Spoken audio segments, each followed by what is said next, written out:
Hi, and welcome to the 10 square metre workshop. In my recent series, making my Dudley tool chest, this is my Studley style wall mounted tool chest, which opens up to hold a lot of tools. I made some of the tools contained within, and today I want to cover a couple of those. The first, which is a wood-faced hammer, is certainly easier using machine tools, but you could hand file it. The second, a pair of pinch rods, is very much a project that can be handmade, all using hand tools, no machines required. So let's get on with the making of them.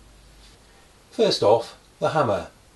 I shall make the head out of another piece of this old propeller shaft. It's marine bronze. First I turned down the end, sufficient to remove the corrosion. Then I bored it out 20mm deep, with about a 3mm wall. Then I did the same to the other end, and added a couple of grooves. Into the mill next. My first step will just be to put a flat on one side. And now I'm going to put the hole through for the shaft. Drilled holes first, to remove most of the metal. After milling out, I have a slot 25mm long by 13 wide for the shaft. I then flipped it over and put a flat on the bottom. I then used a ruler through the slot to judge 90 degrees. This is far from critical. I used a combination of round and square end mills to give the sides some shape. After repeating on the other side, I have this. I did expect to have to do a lot of hand fettling, but I quite like the way it looks. Even the corroded parts gives a bit of contrast. I've had this spare hickory handle lying around for years. At last I found a use for it.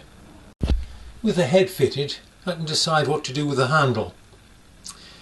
I was going to thin it quite a bit, but have you noticed that all the shafts of hammers get thinner as the weight of the head drops? The size of your hand doesn't change.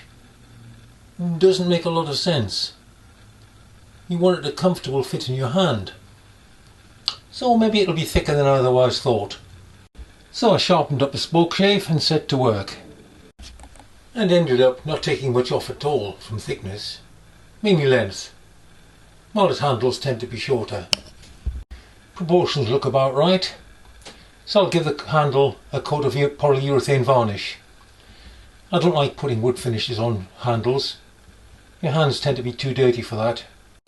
The turned inserts can be wood of your choice. I used ironbark.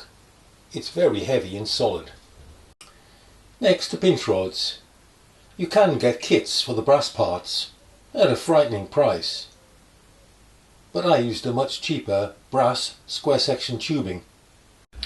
I bought 300mm of this material because I'm sure I'll use it for other things, but you only actually need two 25mm lengths. And there are plenty of stockholders who will sell you short lengths, cut to order. First step was to cut them to length and clean them up. This was pretty easy. Run the file over the cut lines, then use a bit of emery. Just rub it on the sheet to give you a brushed finish. Both pieces need a hole in one face to take a screw. I'm using a 3mm drill.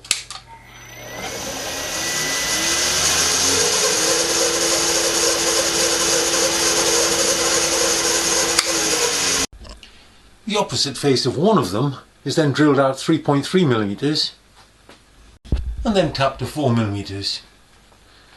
A tap like this will cost you £2 or £3. Well worth the savings. And of course you'll have it for future projects.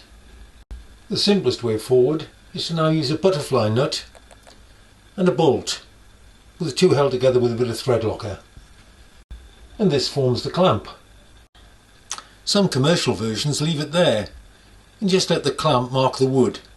I think it's a bit crude, so I'm using a small piece of shim brass, U-shaped, to protect the wood. It will be held in place by the wood strips, so it doesn't need any other form of fixing. Whilst this is all you need, if you have access to a lathe, you can go for something a bit prettier. I turned up a brass knob and bushing and fitted an abalone insert. Pressed in from the rear, the bush doesn't need any support, and I think the result looks a bit nicer. The rods themselves are straightforward woodworking, though they do need to be quite accurate. And then it's on with the tung oil and leave overnight. It's then just a matter of attaching the ends with a couple of small screws. Slide the rods together and the job's done. This really was an easy build, and at an extra cost of around £3, worthwhile.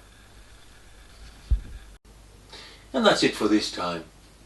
I hope seeing this has encouraged you to make tools for yourself. It really is worthwhile. Bye for now.